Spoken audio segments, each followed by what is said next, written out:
buriya M23 ntabwo yanze kujya mu biganiro byari biteganijwe hariya Rwanda. Icyabaye nuko Union Européenne babafatiye ntuza amasanction, donc bituma badashobora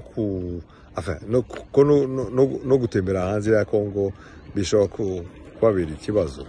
Urumva ahubwo ni nkaho Union Européenne kandi babitejwe na cyane cyane abagiye guhuruza Union Européenne n'ababiligi, nibo bashaka ko haba amasanction. Donc buretse n'abantu bo muri M23 hari n'abantu abakozi ba leta